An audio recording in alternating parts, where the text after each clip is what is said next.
Our gospel reading today is taken from the Gospel according to John chapter 10 and verses 1 through 10. This word might be speaking something new into your heart today if you'll listen for it, something you haven't heard before. And so listen attentively to this reading from the Gospel according to John. Jesus is speaking and he says, "Very truly I tell you, anyone who does not enter by the sheepfold, by the gate, but climbs in by another way is a thief and a bandit. The one who enters by the gate is the shepherd of the sheep. The gatekeeper opens the gate for him, and the sheep hear his voice. He calls his own sheep by name and leads them out. When he has brought out all his own, he goes ahead of them, and the sheep follow him because they know his voice. They will not follow a stranger, but they will run from a stranger, because they do not know the voice of the stranger." Jesus used this figure of speech with them, but they did not understand what he was saying. So again, Jesus said to them, "Very truly I tell you, I am the gate for the sheep. All who came before me were thieves and bandits, but the sheep did not listen to them. I am the gate. Whoever enters by me will be saved, and will come in and go out and find pasture. The thief comes only to steal and kill and destroy. I came that they might have life and have it abundantly." The word of the Lord. Thanks be to God.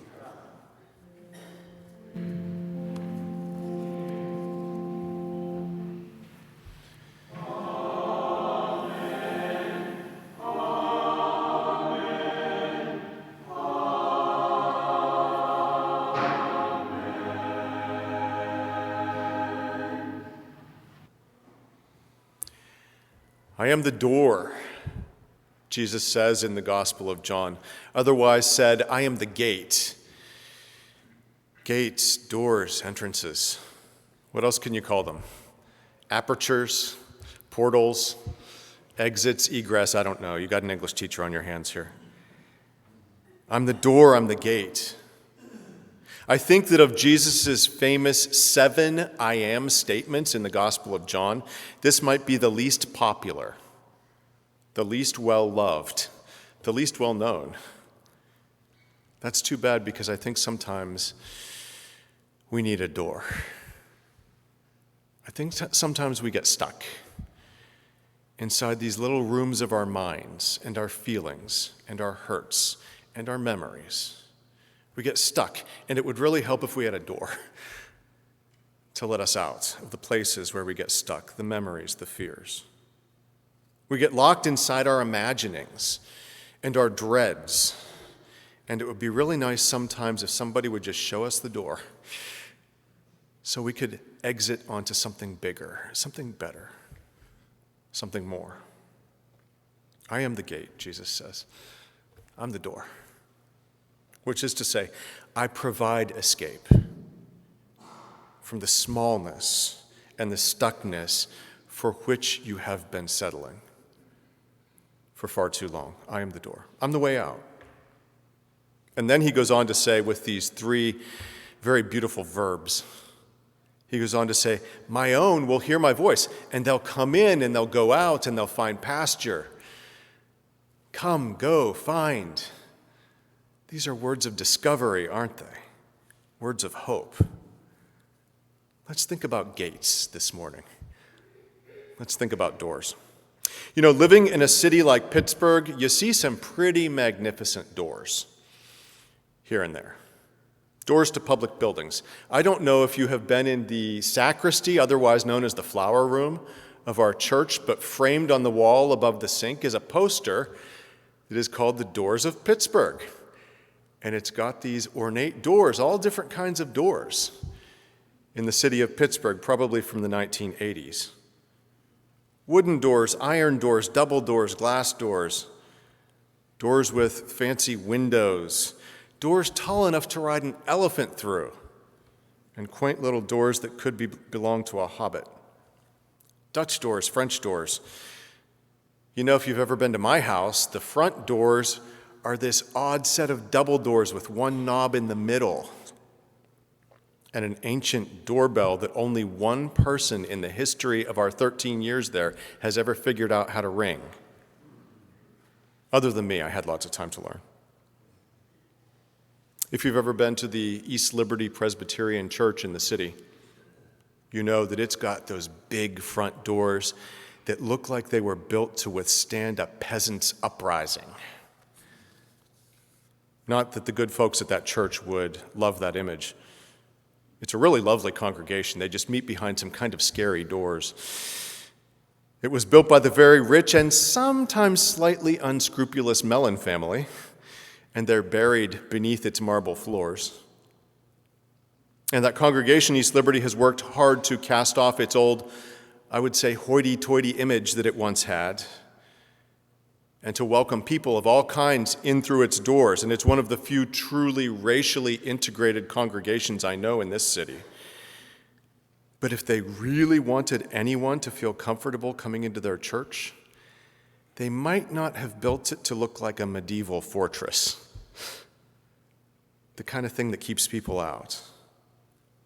They appear to be ready to repel any horde that comes marching on them with torches and pitchforks.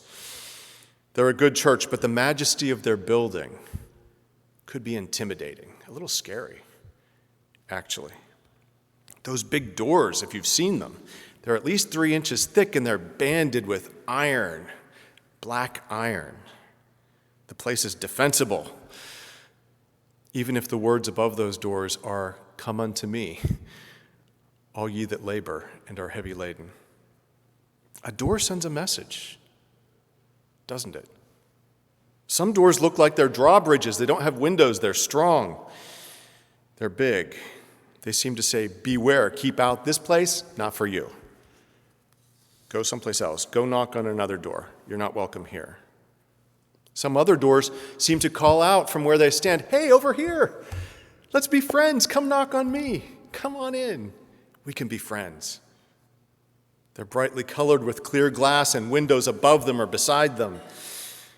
Just a glance, and you know what the door is meant to tell you, usually. It sends its message loud and clear. It'll tell you with just a glance if it was put there to welcome you in or to keep you out, or maybe the worst kind of door, to keep somebody in there from getting out. And if you've ever visited a prison or a jail and you've heard those metal doors clanking behind you, you know that it is one of the loneliest, scariest feelings. A very scary sound. Think about a revolving door, like the one on the Cathedral of Learning. I guess they have 4 or 8 of them, I don't know. A revolving door says, come, go, I don't care. Just keep moving. Just get out of the way. Keep going. I got caught in that door when I was about 10, and I've been scared of it ever since. It sends a very clear message. Just move. Just move. Don't stay here. In the old former hospice building next door, I don't know if you've ever noticed this, but there are double glass doors on the bedrooms. And from the inside, it looks like they open onto private balconies in each bedroom. From the outside of that building, you see that those doors really don't lead anywhere, even though they've got a railing. They don't go anywhere. They're just really big windows with knobs that look like doors. It's sort of an optical illusion intended to create a sense of something more, possibility, beauty. Those imaginary doors, I think, probably were put there to give patients in their final days of life the idea that they had a balcony, and that if ever they felt well enough to do it, they could get up and walk out on their balcony. Of course, by the time you get to that place, you never feel well enough to get out of bed. But at least they felt like there was something more, some possibility, something right there for them. Like they weren't caged up in a little room to die, but that they had something else right there. That beauty and possibility were not altogether finished for them. The glass doors were a symbol of wonder and hope that lay outside their dying bodies. I think those doors fostered a sense in the patient that they were maybe on the edge of something more that they couldn't see, something good.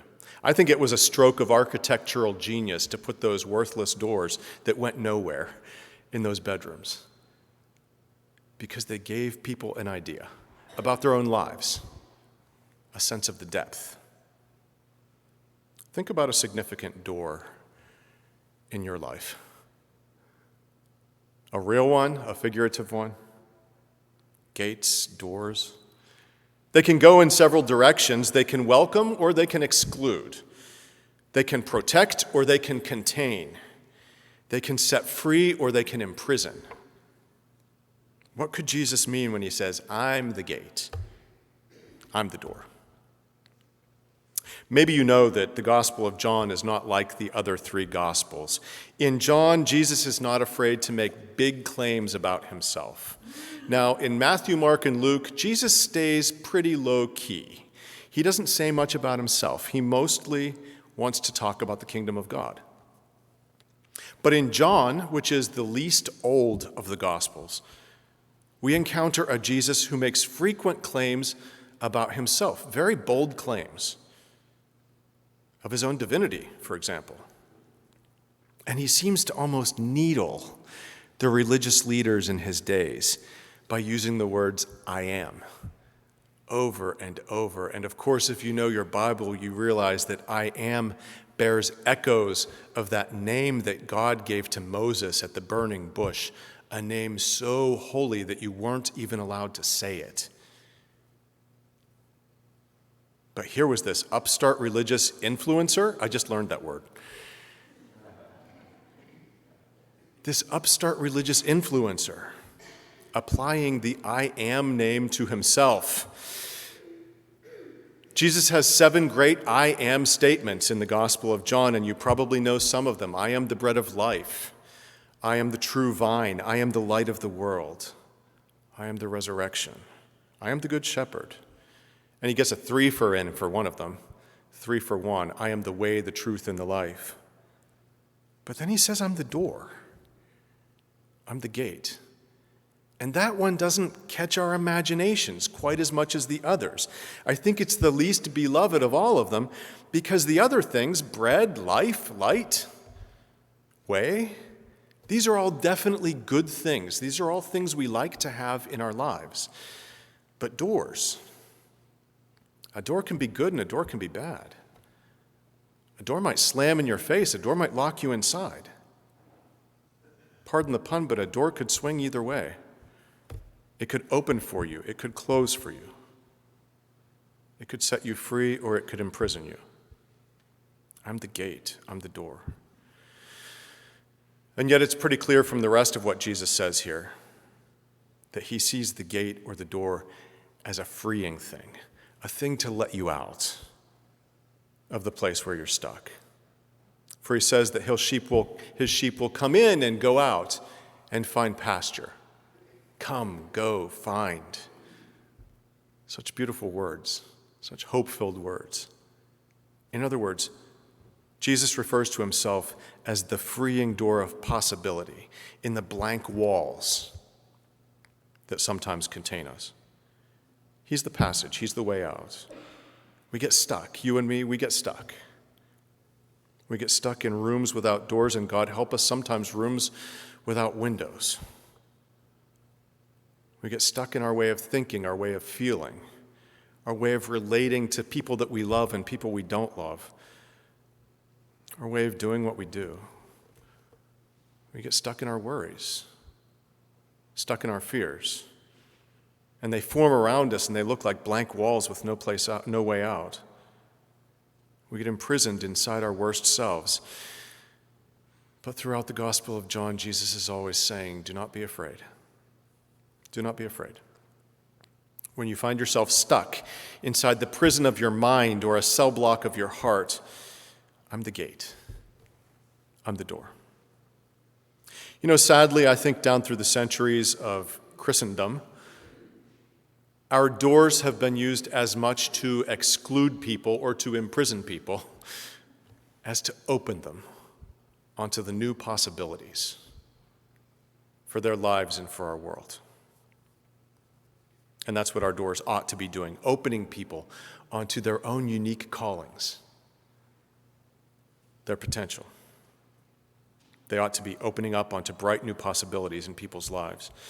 But I think at the height of America's religious day, some decades ago, back when the churches were packed and they all had lots of money, I think the churches also had a lot of expectations about what you were supposed to be at church.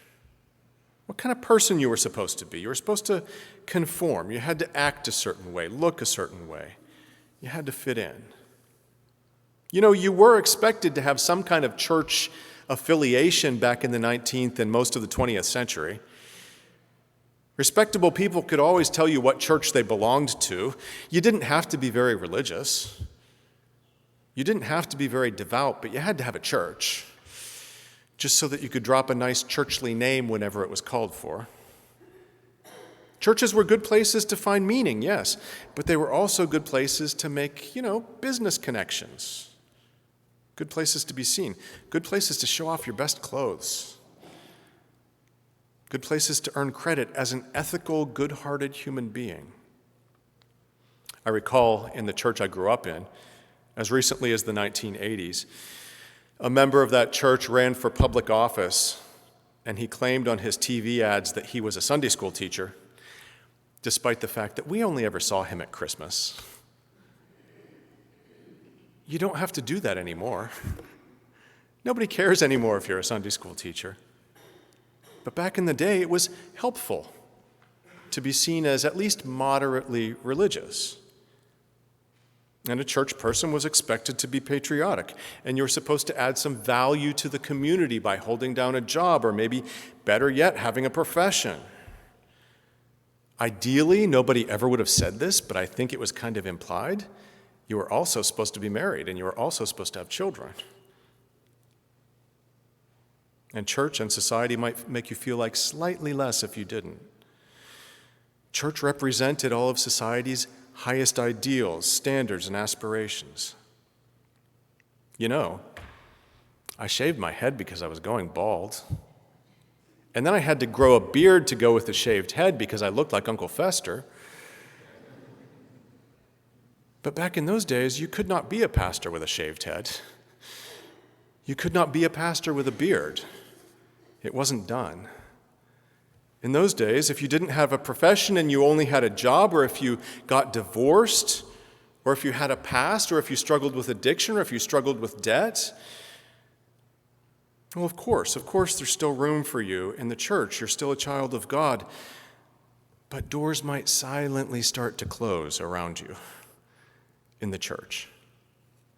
We have enough volunteers for the nursery. Thank you. Maybe next year. Teachers, yes. You know what? We have so many teachers this year. Elders, deacons, we're good. As if. We're good. We have as many as we need.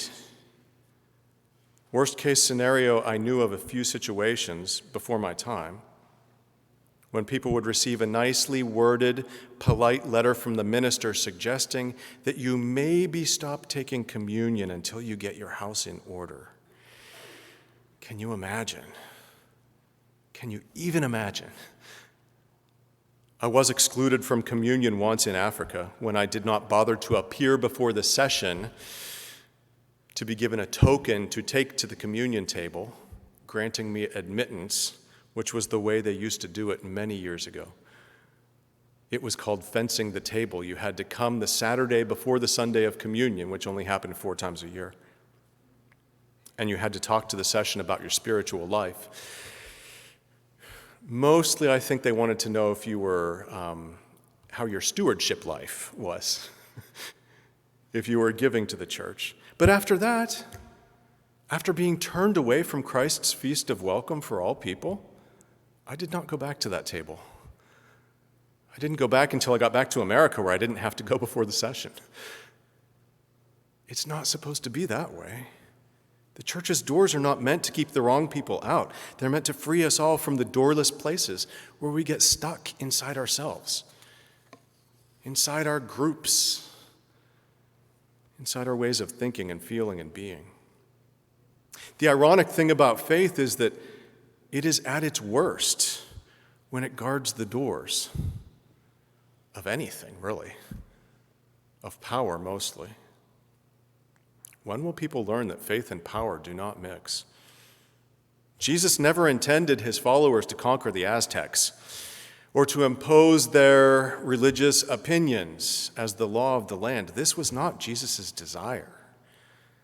His desire was to transform society by changing hearts and restoring hope and opening before people the possibilities that were there for them, by calling people into the deeper, freeing relationships that they could have with God and with each other. Our doors are those that open onto new possibilities and hopes, not the ones that encage or exclude. I think we all feel a little stuck these days. I don't know why exactly. I don't know that there's a word for what we're feeling in these times yet. Maybe historians will look back and say, oh yeah, that was the such and such of the 21st century. I don't know. That's assuming there won't be more of it. I think we all feel a little stuck, and there's not really a way to speak about it that I know. There's a feeling of being trapped in our times. Like we're in one of those escape rooms, if you've ever been in one of those, but this one's no fun. And you've been trying to get out for hours, and the clues are all worthless. It's not fun anymore. You can't get out. You just want to get out. You know, in the early days of the pandemic, I would have to admit, I kind of liked it. It was nice getting Sundays off for a change and going hiking. It was nice to see myself on TV. That novelty has worn off. It really has. And in its place, I think, for our society at large and for us as individuals, there's kind of I think the word is lethargy. A feeling of, I don't know where to go, I don't know what to do, I don't really have the energy to do anything, I'm exhausted. Maybe there's some anxiety there too, maybe there's some boredom. We saw that phenomenon called the Great Resignation, where thousands of people, especially in the helping professions, just up and quit their jobs. And every business we know is understaffed. And the last time I went to a concert at Heinz Hall, I saw something that I had never seen at Heinz Hall before. Empty seats. Half empty. The pandemic fear is kind of past, but that weird despondency, if you don't remember that from your English class in junior high, that feeling of yuck, it lingers. We live in these haunted times and we feel kind of stuck. I am the door for the sheep. I'm the gate. My own will come in freely and they'll go out freely and they'll find pasture. Come, go, find. Those are inviting words, aren't they? Discover what delights you. Explore your identity. Be who you are. Unlock the world. Realize your calling in life. Locate what you need. Be rich, be poor, shave your head. I don't care. Don't hide from your dreams, your desires, your destiny, your identity. I'm the door. Your way out of the emotional and relational stuckness where we get caught. Just receive my love. Trust my love. Share my love. Just receive it, trust it, share it. That's all there is. I'm the door. But you know, they are only free who are not afraid. It's our fears that keep us stuck. Always, always. It's our fears that keep us stuck. We're afraid of so many things. We're afraid to fail. We're afraid to look weak. We're afraid to be criticized. We're afraid to stand out. We're afraid to face our own inner stuff, whatever pain or feelings of inadequacy we might find in there. We're afraid. And all of our little fears are just shades of the bigger fear, which is that we're afraid to die. We're afraid to die. But how might we live if we weren't? What might life look like if we really weren't scared to die? And if we really weren't scared of being criticized? And if we really weren't scared of failing or facing our inner stuff? I think you might live, if you weren't afraid to die, you might live much more like Jesus. You might live more for the things that matter and less for the things that you think will protect you from all those fears. If you just acknowledged your fears, lived your life the way you know it's most supposed to be lived, and then pursued acts of generosity, self-giving love, self-sacrifice, pursuing your joys, sharing your joy, would this not be living the life that Christ lived and desires to live in each of us? I'm the door for the sheep, so they can get out, so they can be free, so they can come, go, find pasture. Christ's generosity is a balm, not a bomb, a balm for our greed. Christ's courage is a salve for our fears. Christ's selflessness is an antidote to our selfishness. His love is a cure for our hates. And there are so many of those these days. The joy of Christ is life and peace to our boredom and our dullness. It sets us free. And so, here is what I would invite you to do, and I will try to do it too. When we feel stuck or trapped or paralyzed, or just too lazy to move, let us pray. Christ be my gate. Christ be my door. Open to me, show me the way, out of what I'm thinking, out of what I'm feeling, out of the way I'm acting. And then let us be open to the new ways that might appear before us. Contemplate stuckness in the light of all that we know Christ to be. Maybe generosity is the antidote to the place where you're stuck. Maybe forgiveness. Maybe courage will bring you release. Maybe recognizing, naming, and surrendering selfish desires is the door onto freedom in your life. Doors can imprison or exclude, or they can welcome and grant entrance. Christ, the door, releases you from the secret prisons of your life to be the person that you were always meant to be. I'm the gate. I'm the door. Come, go, find. I'm the door. Amen.